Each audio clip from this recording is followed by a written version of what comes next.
자기소개서 특강 반갑습니다. 그 자기소개서 특강은 자기소개서는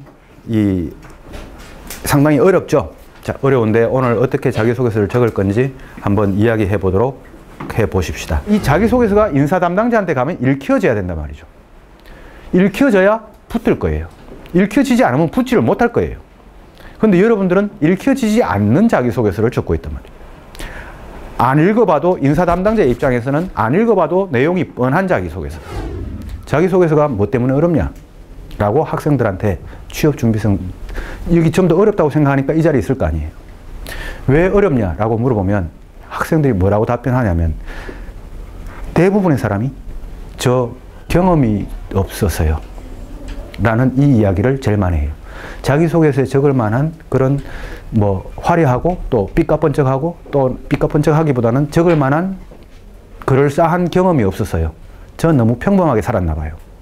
그래서 자기소개서가 어려워요. 라는 이 이야기를 제일 많이 합니다. 이거 좀 극단적인 예일 수 있지만 뭐 어머니가 또는 아버지가 뭐 이제 이 세상을 떠셨을 때 뭐 그런 분도 있을 수 있단 말이죠. 그때 내 인생에서 가장 큰 변화가 있었어. 이런 여러분들의 큰 변화가 있었던 사건이 있는데 근데 오케이 그걸로 인해 변화된 점을 적어라. 그래 변화도 됐지. 근데 이거를 내가 취업하는데 원서에 이 자기소개서 적으려고 그러니까 이거는 좀 아닌 것 같아. 내가 이 붙자고 하는 짓인데 합격하자고 하는 짓인데 내가 이 좀 엄지에 있는 이런 이야기를 적어서 내가 붙을 수 있을까? 나한테 도움이 될까? 이런 고민이 여러분들한테 이제 들기 시작을 해요. 뭐 했던 거? 일지 만들었던 거. 이게 내 인생에서 가장 큰 변화를 주었던 사건이에요. 자, 그러니까 동아리에서 일지 만들었던 거를 내 인생에서 가장 큰 변화를 주었던 사건이다. 그러니까 그게 왜 거기에다가 답변을 1000바이트를 적었을까? 이게 웃을 일이 아니고 우리 전체 이야기예요. 좀 이따가 이야기를 이제 포부 쪽에도 이야기를 잠깐 할 텐데요. 포부도 이야기를 할 텐데 지원 동기를 읽었을 때 해결이 되어야 되는 몇 가지가 있어요. 자, 이거 어려운 이야기예요. 첫 번째는 그럼 문제는 뭐냐면 왜 이 은행권에서는 왜 이렇게 자기소개서를 어렵게 됩니까? 무언가가 그만한 사유가 있기 때문에 이유가 있기 때문에 그렇게 어렵게 됩니다. 그럼 그 이유가 뭔가? 바로 이 단어인데요. 지금까지 무슨 이야기를 했냐? 무슨 이야기 했습니까? 지금 기출 자기소개서 질문지를 보고 어떤 질문들이 어렵고 어떤 질문들을 어려워해야 되고 어떤 질문들을 중요하게 생각해야 되고 어떤 질문들은 덜 중요하게 생각해도 되냐? 이제 어떤 질문들을 중요하게 생각해야 될지 좀 감이 옵니까? 네. 그 다음 왜 은행에서는 이렇게 자기소개서를 어렵게 내냐? 그리고 은행에서는 어떤 거를 보기 위해서 이렇게 어렵게 내냐? 그럼 나는 어떤 사람이 돼야 될까? 이 이야기도 했습니다. 또 그 다음 자기소개서 질문 중에 가장 어렵다라고 이야기하는 지원 동기와 포부 거기에 대해서 어떻게 적어야 될지는 아직 모르겠지만 어떤 조건들이 갖추어져야 됩니까? 어떻게 접근을 해야 됩니까? 거기에 대해서도 짧게 이야기를 했습니다. 거기에 대한 사례는 좀 이따가 이제 다시 이야기를 한다고 그랬습니다.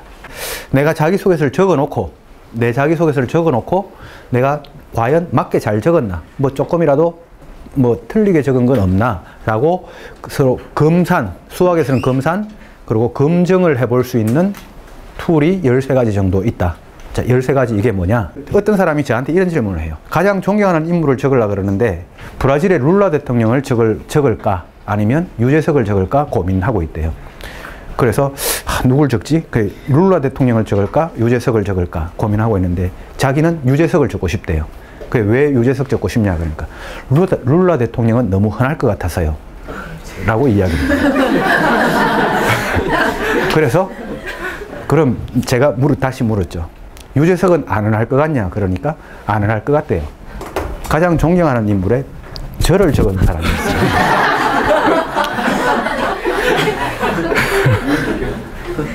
왜? 비웃는단 말이죠. 이런 다수의 경험을 하고 소수의 결과치를 만들어내는 이런 사람이 많으냐? 아니면 소수의 경험을 하고 소수의 결과치를 만들어내는 이런 사람이 많으냐? 이런 사람이 월등히 많대. 이런 다수의 경험을 하고 결과치를 소수로 만들어내는. 자, 이게 은행원의 자기소개서가 돼야 됩니다. 자, 그럼 이게 뭐냐 도대체? 자, 그럼 여러분들은 그런 자기소개서를 만들어낼 수 있냐? 있다. 없다? 있다. 근데 여러분들은 무엇 때문에 못 만들고 있냐? 내 경험이 이 다수에 있어서 이 경험 자체를 지금 탓하고 있단 말이죠. 자, 이 경험을 탓하는 사람은 절대로 은행은 못 됩니다. 경험을 탓하는 게 아니라 나는 왜 이 경험을 바탕으로 이 소수에 들어가는 자기소개서를 못 만들어낼까? 그거를 탓해야 됩니다. 근데 이 경험 자체를 탓하는 거는 이건 부모님 탓하는 거랑 마찬가지예요. 아까 가장 큰이 그 요즘 핵심 영향이라고 그러셨는데 이 가장 큰 영향을 주던 사건을 통해 그 원하는 대답이 어떤 거를 보려고 이 질문을 하는 건지. 서류 전형에서 이렇게 걸러낼 때 그 스펙과 그 자기소개서의 그 비중이 어느 수준 정도 되는지. 근데 정말 그 인사부에서는 그거를 다 읽고 지원자를 뽑는 건지, 아니면 항목이 짧으면 왜 짧고 길면 왜 긴지. 일단 지원을 할 때 뭐 최대한 빨리 하면 좋다고 이런 얘기를 들었는데 혹시 끝날 때부터 서류 전형 기간 중에 빨리 접수를 하는 게 좋을까요? 마지막 D-Day, 마지막 날 접수하는 게 좋은가요? 중간에 해야 되는 게 좋은가요? 이 이야기죠.